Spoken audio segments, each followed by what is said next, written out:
So at some point I'm going to speed up the process here and do a time lapse while I speak over it. But it's just for now I'm going to keep doing it so you can see at least 2 of them, and then the rest of them it's just going to be the same for all of them until we get like to here, and then we might slow down the video again. But for now, let's just do this guy here. So same procedure again. We're on this subtool here. We just fixed the first one. Let's just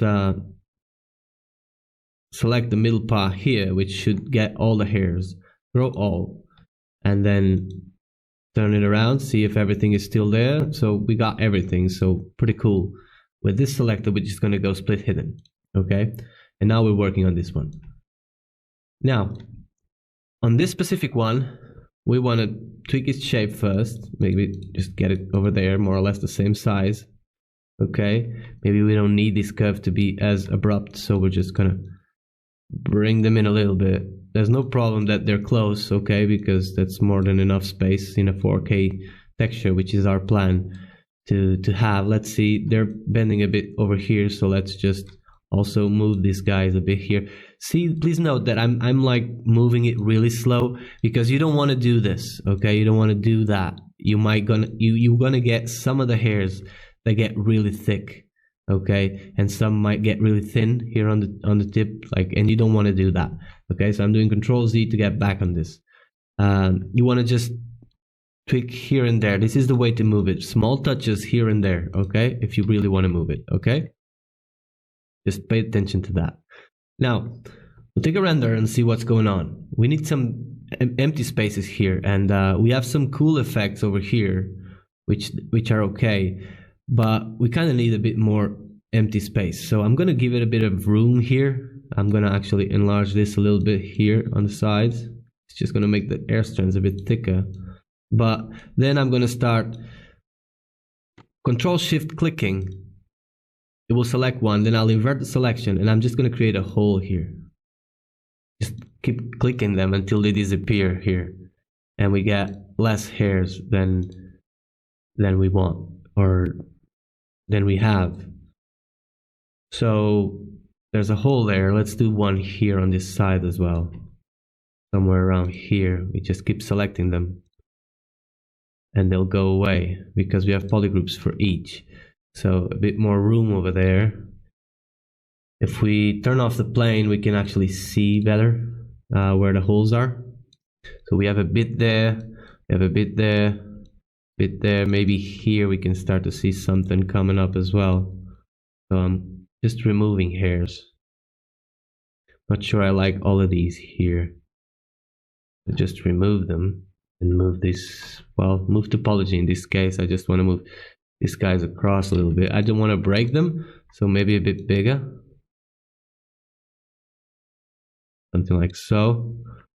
And maybe stretch some of them so that they're not ending all at the same spot. Okay. And this seems to me like the curve is going way too much. So let's go move tool, regular move tool here, and just rotate the camera a bit. It's important that you snap your camera to the center. So keep finding the shape that you want.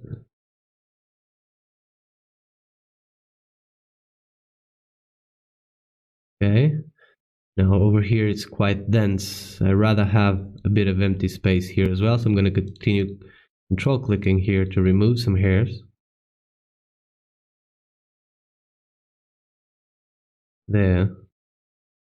I like this one on the top here, so I'm just going to keep that one in the middle. Oh, I want that one. So I want to start to see some empty spaces in here. Let's keep control clicking these guys till they disappear. I'm clicking the bottom ones there.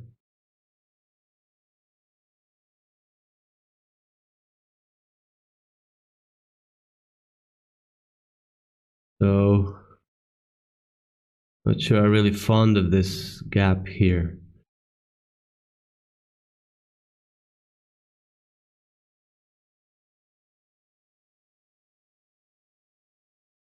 I'm clicking and removing hairs as I go. And some parts I might exaggerate. So yeah, but it's getting there.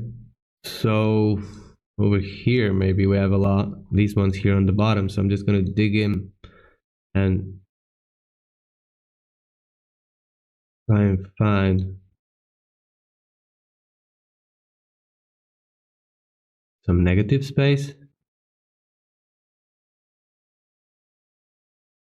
And if we render, you can see this chunk is already like quite different from this one, but still part of the same hair. Okay, so we're getting there. I think I'm gonna go with this. Maybe here it's a bit too dense. So let's find a hole in here. Just Control Shift clicking. That's all I'm doing. And that's the reason why I exaggerate on next gen and create a bit more than I need, because this way I can tweak. And if you want to bring it back, you can just invert the selection, and maybe you're gonna get even cool chunks out of this. So this is actually a cool chunk. With a bit of work, this could work as well for one of the less dense chunks. So I'm inverting selection again, making sure that I get everything here. Also on the roots, we can make sure with the move topological that we get cooler results, so we can pull some off, something that are more even. And I'm going to be doing this for all of them. So when the video is speed up, this is pretty much what you see here is what I'm going to be doing. I'm going to be speaking over the time lapse, but there's no really point in having you stay here for like 3 hours looking at me doing the same exact thing, because that's the time that's probably going to take 2-3 hours to tweak this to your liking, to your perfection. The more you know about game art here, real-time here, the more you will know where to pull these guys. So don't worry if it's a bit confusing at this point, but just try to understand what I'm doing here is basically trying to get a route that it's more, you know, evenly separated, and that it makes more sense. For example, here it's just too high and here it's too low, so I might just want to pull some of these guys over here in order to get the same effect, you know, so they're part of the same chunk. Or I might just pull these ones a bit down like I'm doing. I just want to make sure everything is okay, like this guy could come up and this as well. So just try and create some harmony here on the roots. Remember, I'm using a very big brush because a small brush would just affect a small area, and I don't want to bend the cards. I just want to make sure that this root is the best that we can. This control is very hard to do in XGen, you know, so I rather just do it this way. Takes a bit more time, like I said, but it's just what it is. Okay, in the end, you can tweak them all in one go as well. You could, for example, you could, let's say I'm gonna mask half of this and then just click here to smooth the mask a little bit. If I invert the mask, then I'm just tweaking this part.